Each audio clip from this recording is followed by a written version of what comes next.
Sobre el sistema nervioso central. Ya mis compañeros después les van a explicar más a profundidad lo que conlleva este tema. Vamos a iniciar explicando qué es.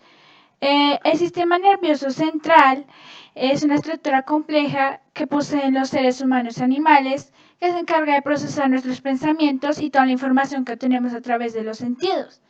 Está compuesto por el encéfalo y la médula espinal, los cuales están protegidos por las meninges y el líquido cefalorraquídeo.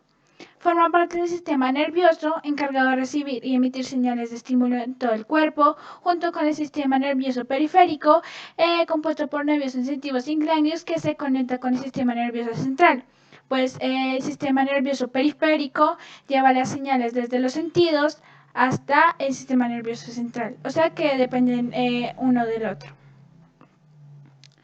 Vamos a continuar con las funciones del sistema nervioso central. Esto es realmente importante, pues también como parte del sistema nervioso realmente es importante.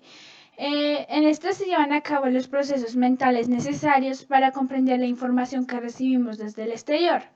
Asimismo, es el sistema encargado de transmitir ciertos impulsos hacia los nervios y los músculos, por lo que dirige sus movimientos.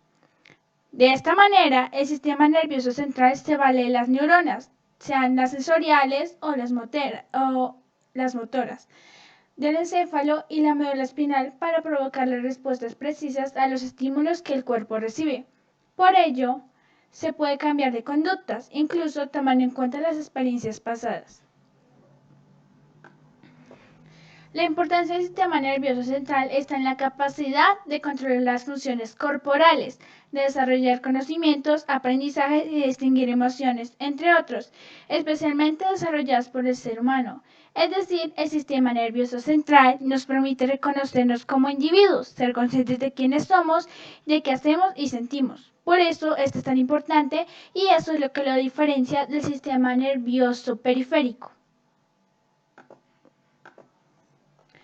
Vamos a continuar explicando de manera muy superficial las partes principales del sistema nervioso central y mis compañeros después les explicarán más sobre esto. Entonces, la primera parte importante es el encéfalo, que es una masa nerviosa que se encuentra protegida por los huesos del cráneo. Se caracteriza por ser el centro de control del cuerpo, por lo que regula nuestra hambre, nuestro sueño, nuestros movimientos e incluso nuestras emociones, cualquier emoción que sea. El encéfalo está compuesto por el cerebro, el cerebelo y el tallo cerebral. Continuamos con el cerebro, que supongo que es la parte que la mayoría que nosotros conocemos del sistema nervioso central, aparte de la médula espinal, y que pensamos que normalmente estas son las dos partes, pero en realidad son 5. El cerebro es la masa más voluminosa e importante del céfalo porque cumple con diversas funciones vitales en los animales vertebrados e invertebrados, incluso se encuentra protegido por los huesos del cráneo. Obviamente nosotros también tenemos y es muy importante. Continuamos con el cerebelo. El cerebelo se ubica en la parte posterior del encéfalo, detrás del cerebro, y se conecta con la médula espinal. Es el encargado de relacionar las vías sensitivas y las vías motoras. Por ello, es posible mantener la postura y el equilibrio corporal, coordinar diversos movimientos motores, entre otras. Continuamos con el tallo cerebral, que ya sabemos que es parte del encéfalo. El tallo cerebral o tronco cerebral, como también se le conoce, es el que une el cerebro con la médula espinal, por lo que se encarga de controlar diversas funciones como la respiración o el ritmo cardíaco. Por último, como parte principal, la médula espinal, que es un cordón que se prolonga desde el encéfalo por toda la parte interna de la columna vertebral. Su principal función consiste en transmitir los impulsos nerviosos y en conectar el encéfalo con el resto del cuerpo. En la médula espinal se llevan a cabo dos funciones de gran importancia. La transferencia sensitiva, que consiste en recibir los estímulos sensitivos que llegan a la médula espinal, y la eferente, que se relaciona con la movilidad, es decir, envía información al sistema nervioso periférico. Por eso, cuando nos pasa algo en nuestra columna vertebral, afecta a la médula espinal y si hacemos esto, pues puede traernos grandes consecuencias. Finalmente, les voy a hablar sobre algunas enfermedades básicas sobre el sistema nervioso central. Pues primero vamos a hablar un poco muy superficialmente de las infecciones. Pues este puede ser un blanco fácil para las infecciones provenientes de 4 vías de entrada principales: la diseminación por la sangre, que es la vía más frecuente; la implantación directa del germen por traumatismos o causas iatrogénicas; la extensión local secundaria, una infección local; y el propio sistema nervioso periférico, como ocurre en la rabia. Encefalitis y mielitis. La encefalitis es un proceso inflamatorio difuso que produce muerte neuronal, generalmente de origen infeccioso, aunque existen muchas causas posibles. Una de las más frecuentes es el virus del herpes. Continuamos con la meningitis. La meningitis es una inflamación o infección de las meninges, bien sea leptomeningitis, que es centrada en el espacio subaracnoideo, o paquimeningitis, que es centrada en la dura madre. La meningitis piogena es causada por bacterias, sobre todo Haemophilus influenzae, Neisseria meningitidis y neumococo. Y estas que son las más conocidas, que son las enfermedades neurodegenerativas, que pues avanzan con el paso del tiempo y llevan a grandes consecuencias. Esto primordialmente cuando ya somos mayores de edad, entonces pues vamos a hablar de ellas. Primero, la esclerosis múltiple, que es un trastorno caracterizado por episodios de déficit neurológico recurrente por desmielización por mecanismos autoinmunes o inmunitarios. Aparece a cualquier edad, aunque es rara en la infancia o después de los 50 años, afectan a mujeres en una proporción 2.1 en relación a los hombres, o sea que es más común en las mujeres. El Alzheimer es la más frecuente de las enfermedades neurodegenerativas y la primera causa de demencia de aparición esporádica, aunque entre un 5 y 10% son de carácter familiar y la incidencia aumenta con la edad, haciéndose mayor en personas de más de 85 años de edad. Se caracteriza por una falta de memoria progresiva, por degeneración de la corteza, de asociación temporal y parietal, causando también trastornos afectivos. La enfermedad de Parkinson, que afecta a los ganglios basales, produciendo un trastorno del movimiento, apreciándose de rigidez y lentitud de los movimientos voluntarios. Y temblor de reposo. Esta también es bastante común como el Alzheimer, solo que este no afecta tanto la parte mental, sino más bien la parte física. Y para terminar, la enfermedad de Huntington, un trastorno de movimiento de tipo careiforme y demencia en pacientes entre de 20 a 50 años con un factor genético de herencia autosómico dominante por un gen causante localizado en el brazo corto del cromosoma 4. O sea que esto también va directamente desde los genes. Y con Mi esto nombre es Daniel terminamos. Alejandro Rivera, soy del curso 801 y a mí me correspondió el tema del cerebro. ¿Qué es? Es el órgano más importante del cuerpo humano, está protegido en el interior del cráneo, es el centro de mando del sistema nervioso, tiene el control de todos los órganos del cuerpo, las funciones motrices y cognitivas y la producción hormonal. Se alimenta de glucosa para poder funcionar. Está formado por 6 lóbulos, repartidos en 2 hemisferios. Su anatomía y fisiología. Constituye la mayor parte del encéfalo. Su capa externa se denomina corteza cerebral y esta a su vez se divide en 2 capas, una externa de sustancia gris compuesta por cuerpos celulares y dendritas y una capa interna de sustancia blanca compuesta por axones que conectan partes del encéfalo. La función de la corteza cerebral es procesar la información recibida, compararla con información almacenada y dar una respuesta. En el desarrollo embrionario, el encéfalo aumenta de tamaño rápidamente y con él la sustancia gris, mientras que la sustancia blanca permanece subyacente y en menor cantidad. La diferencia entre sustancias genera pliegues llamados circunvoluciones, que si son muy profundas son cisuras y si son muy pequeños son surcos. La cisura más destacada es la cisura perpendicular interna, que divide al cerebro en dos mitades formando los hemisferios cerebrales que se comunican por un cuerpo calloso que es formado por sustancia blanca. El hemisferio cerebral izquierdo, que es el responsable del habla, la escritura, la lógica, las matemáticas, el cálculo, el análisis, controla las habilidades motoras del lado derecho del cuerpo humano. El hemisferio cerebral es el responsable de los sentimientos, las habilidades artísticas y musicales, la memoria visual, la capacidad de síntesis y controla las habilidades motoras del lado izquierdo del cuerpo. Cada hemisferio cerebral se subdivide en 4 lóbulos que se denominan de acuerdo con el hueso que los protege. En estos se procesa información sensitiva y motor, se hacen funciones mentales como el cálculo, la memoria, el juicio, el raciocinio, la orientación, la lógica y el lenguaje. El lóbulo frontal está ubicado en la porción anterior del cerebro bajo la frente, controla la función motora determinada que hacer y quién la ejecuta. Participa en la producción del lenguaje hablado, el juicio, la memoria a corto plazo, la inteligencia, los sentimientos, las emociones y la personalidad. También permite la planeación de conductas y la toma de decisiones en el área Broca, en la que se encuentran los centros de control superior del lenguaje hablado.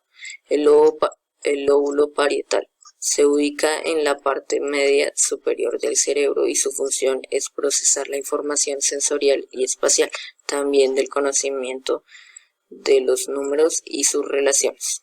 El lóbulo occipital está en la porción posterior del cerebro y se encarga de recibir e interpretar la información visual. Y el lóbulo temporal, que está en la región lateral cerca de la sien y se encarga de la memoria, el olfato y la audición. Es el centro de comprensión del lenguaje en el área de Wernicke. Esta permite el reconocimiento, identificación y el nombramiento de objetos. Patología. Algunos trastornos y enfermedades cerebrales son causados por factores genéticos que alteran el funcionamiento y morfología de este órgano. El síndrome de X frágil es un trastorno genético recesivo ligado al cromosoma X. Uno de los síntomas más característicos es la presencia de discapacidad intelectual. La fenilcetonuria, la cual es un trastorno metabólico que provoca la ausencia de la enzima fenilalanina hidroxilasa, que a su vez impide que se metabolice la tirosina a partir de la fenilalanina, haciendo que éste se acumule de una manera tóxica para el sistema nervioso. Las angiopatías. La presencia de aneurismas o incluso alteraciones metabólicas como la diabetes pueden provocar el debilitamiento o la excesiva rigidez de los vasos, que pueden romperse o taponarse. La encefalitis o inflamación del encéfalo es en la que éste se inflama y se producen síntomas como fiebre, irritabilidad, malestar, cansancio, debilidad, convulsiones o incluso la muerte. El síndrome de Wernicke-Korsakoff es un trastorno cerebral debido a la falta de vitamina B1, también llamada tiamina. También puede entenderse este síndrome como la unión de dos desórdenes mentales diferentes, la encefalopatía de Wernicke y el síndrome de Korsakoff. Esto fue todo, muchísimas gracias. Hasta luego. Está el cerebro. Y bueno, ¿qué es el cerebro? Bueno, el cerebelo es una estructura del sistema nervioso central, siendo la parte más grande del encéfalo después del cerebro, y como ya mencioné anteriormente, se encuentra en la parte inferior del cráneo. ¿Y cuál es su función? Es el encargado de integrar vías motoras y sensitivas, es decir, recibir información y órdenes de la corteza cerebral y las conecta al aparato locomotor. También se encarga de algunos procesos de la memoria, lenguaje, atención y aprendizaje. Como otra función está el temblor fisiológico, la cual si llega a pasar una lesión o un golpe por parte del encéfalo no se produce una parálisis, pero sí desórdenes en la ejecución motora. Bueno, a continuación voy a hablar de la anatomía del cerebro. Ok, el cerebro es pequeño, pero contiene aproximadamente la mitad de las neuronas que el cerebro. Estas son las células especializadas que transmiten información a través de señales eléctricas. En la superficie del cerebro se pueden observar dos hemisferios y una región central llamada vértice. Las partes se encuentran en la siguiente imagen que estoy proyectando. Ok, la superficie del cerebro contiene numerosos pliegues que se llaman folia o mejor dicho láminas. Además, en la superficie del cerebro se encuentran los tres lóbulos, los cuales estos son anterior, posterior y floculonodular. Igualmente las partes están en la siguiente imagen que estoy proyectando.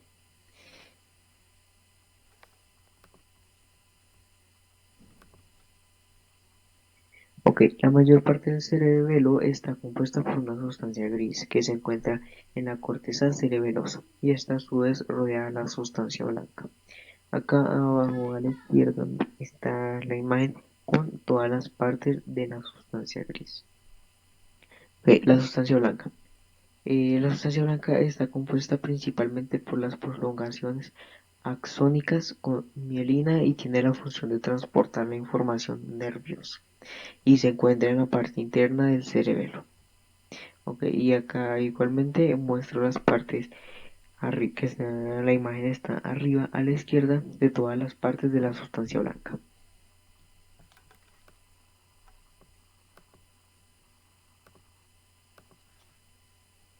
Ahora voy a hablar de la fisiología del cerebelo. Como primero están las vías aferentes o entrada. Las vías aferentes periféricas son las vías nerviosas que comunican el cerebelo con otras partes del cuerpo. Esta conexión se establece a través de cuatro fascículos nerviosos, en los cuales se encuentran dos a cada lado de la médula espinal. Como primero están los fascículos espinocerebelosos dorsales. Acá arriba a la derecha está una foto de su ubicación. Como segundo están los fascículos espinocerebelosos ventrales y acá abajo a la derecha se encuentra su ubicación.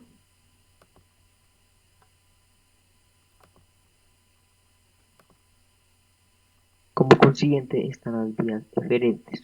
Cada vez que llega una señal al cerebelo, esta se divide, llegando a dos zonas. Por un lado, la información llega a uno de los núcleos profundos del cerebro.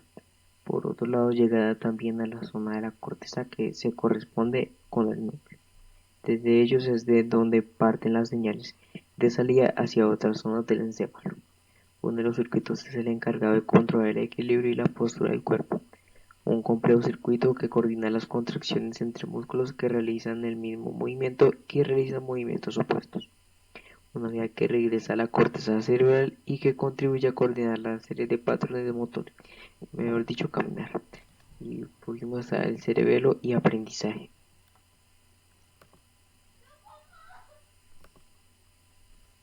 Por último voy a hablar de las patologías del cerebelo. Entre las enfermedades más reconocidas están la meduloblastoma. Es un tumor cerebral canceroso que comienza en la parte inferior trasera, es decir, el cerebelo, y este participa en la coordinación muscular, el equilibrio y el movimiento. Como segundo están las enfermedades genéticas que son deformaciones en la parte del cráneo o tumores. Como tercero están las ataxias, que es la falta de control muscular en los brazos y piernas que resultan en trastornos del movimiento. Como cuarto está la degeneración, que son los problemas causados por células del cerebro que disminuyen en el tamaño o se consumen. Y por último está el cáncer. Y todas en total no tienen una cura, pero sí existen tratamientos para los síntomas. Hoy le voy a hablar de la médula espinal. Bueno, empecemos hablando qué es la médula espinal. La médula espinal es un haz tubular que contiene una estructura delgada y larga de tejido nervioso y células de apoyo. Esta región del cuerpo abarca una gran parte del organismo, concretamente se desliza desde el bulbo raquídeo del tronco encefálico hasta la región lumbar y es la encargada de transmitir impulsos nerviosos a los 31 pares de nervios raquídeos, comunicando el encéfalo con el cuerpo mediante dos funciones básicas que son aferente, que es, que es la aferente, sensaciones del tronco, cuello y las cuatro extremidades hacia el cerebro, y el aferente, que es el eferente, la que el cerebro ordena a los órganos. Es un haz tubular.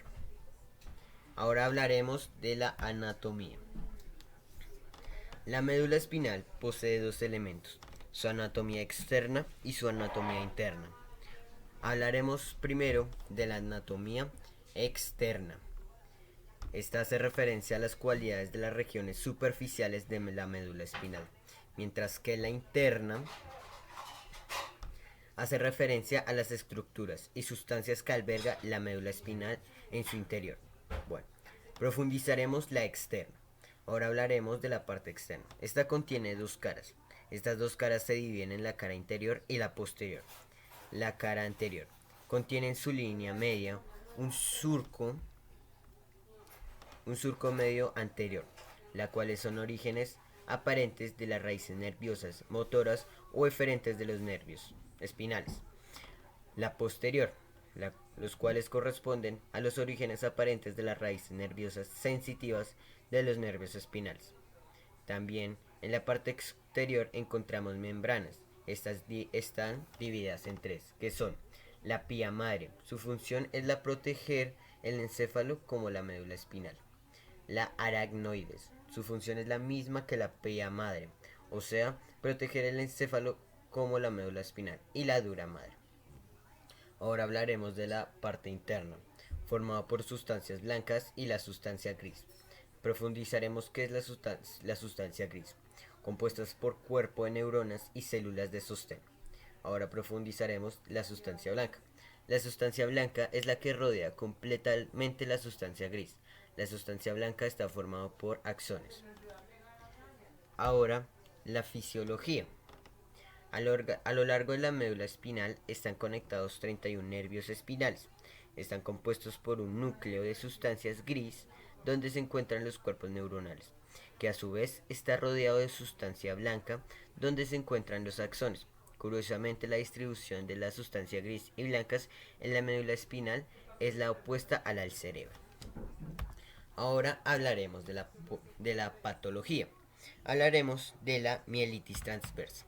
La mielitis transversa es la inflamación de médula espinal. La mielitis transversa se desarrolla a menudo después de infecciones. Los síntomas causados por la mielitis transversa son dolor, debilidad en los brazos, problemas de vejiga, intestinos, sensaciones anormales como entumecimiento. Los tratamientos pueden ser esteroides endovenosos o terapia de intercambio plasmático o con analgésicos, pero por el momento no se sabe el causante de este trauma, pero hay una hipótesis que dice que es por la falta de sangre. Después tenemos la polio. La polio destruye células nerviosas de la médula espinal, causando parálisis, pero ahora gracias a la medicina tenemos vacunas para que puedan prevenirse. La transmisión de la polio puede ser causada por agua contaminada o por el contacto de algún enfermo. Los síntomas de la polio pueden ser atrofias, fatiga, fiebre, debilidad muscular y náuseas. El tratamiento para la polio.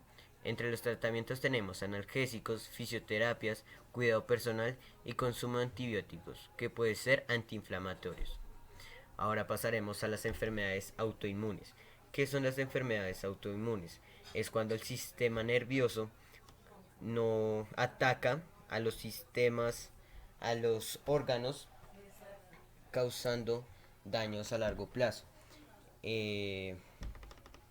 No se sabe a ciencia cierta el contagio. Una hipótesis dice que puede ser hereditaria Entre los síntomas pueden ser fiebre, fatiga, dolores e inflamaciones. Esta enfermedad puede hacerse más aguda. Los tratamientos pueden ser antiinflamatorios y esteroides. La esclerosis múltiple. Es cuando el sistema inmune degrada la cubierta del sistema nervioso, interrumpiendo la comunicación entre el cerebro y el cuerpo. Los síntomas pueden ser pérdida de vista, fatiga, dolor, pérdida de coordinación. Entre el tratamiento para la esclerosis múltiple, si bien no hay cura, hay tratamientos. Estos pueden ser fisioterapia y antibióticos. Ahora pasaremos a los tumores en la médula espinal. Primero tenemos que aclarar qué es un tumor. El tumor es un crecimiento sin control de las células. Ahora, un tumor en la médula o cerca de ella puede causar debilidad, astenia muscular, pérdida de sensibilidad, incapacidad para controlar. Entre los tratamientos puede hacerse la cirugía, la radioterapia o la quimioterapia.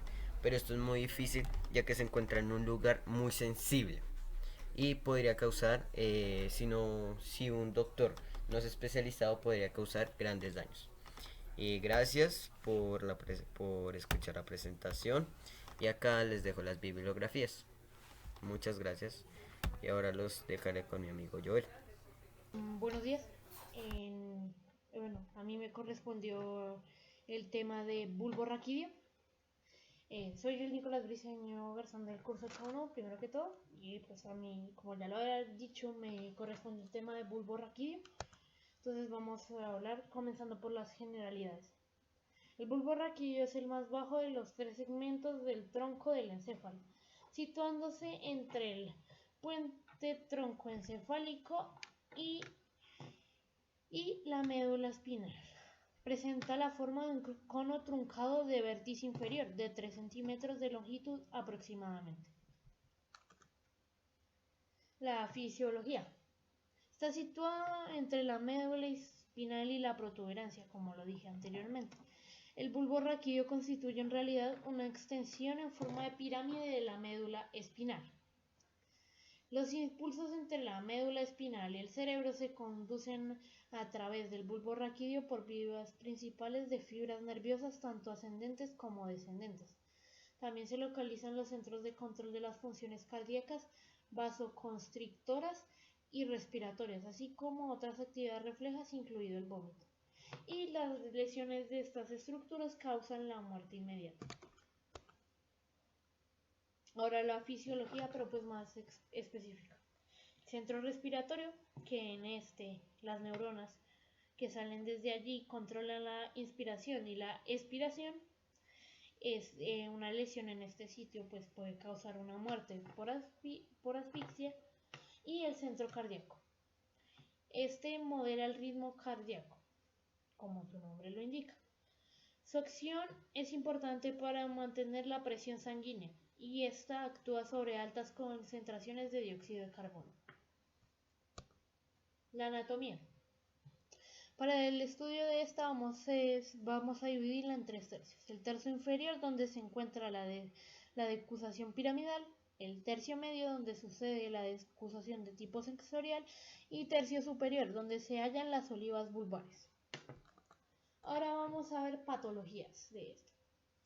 La primera, la atrofia multisistémica, que es esta que se puede ver en la imagen de negro. Aquí. Esta es un trastorno neurológico degenerativo poco frecuente que afecta a las autónomas del cuerpo, entre ellas la presión arterial, la respiración, la función de la vejiga y el control muscular. La ELA o esclerosis lateral amiotrófica.